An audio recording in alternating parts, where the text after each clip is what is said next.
নমস্কার বন্ধুরা, আশা করি তোমরা সবাই ভালো আছো।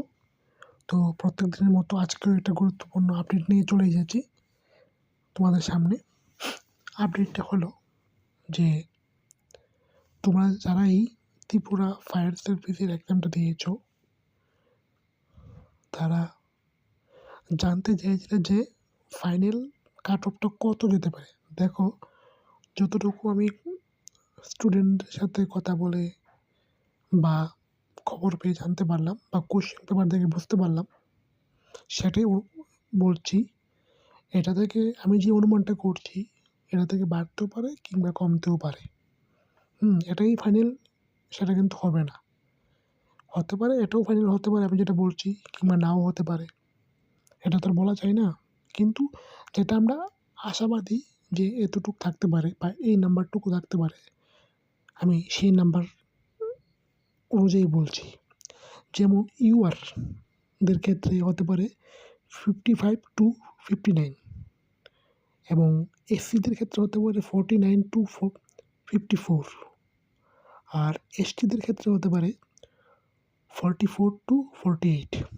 এই আমি যা বললাম, এই নাম্বারগুলির মধ্যে থাকতে পারে কাট অফ। যতটুকু কোশ্চেন প্যাটার্ন ভাবতে যারা যারা পরীক্ষা দিয়েছে এক্সপিরিয়েন্সরা, ওদের সাথে কথা বলে বোঝা গেছে।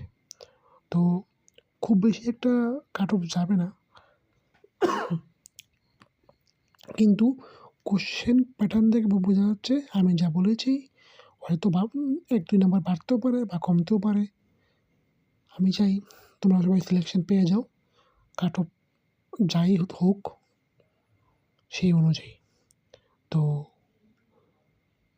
আরেকটা কথা হলো, এবার ত্রিপুরা ফায়ার সার্ভিসের টপিক ক্লোজড কাট অফ নিয়ে। এবার তোমরা সবাই প্রশ্ন করছিলে জিআরবিটি 2 নিয়ে। তো দেখো, আমি প্রত্যেক ভিডিওতেই বলি জিআরবিটি 2 খুব শীঘ্রই আসবে, 26-এ তো আসবে।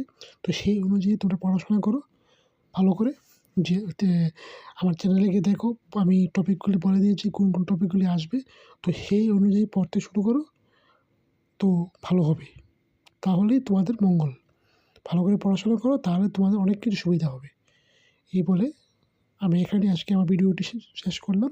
তোমরা দয়া করে আমাকে সাবস্ক্রাইব করে দিও।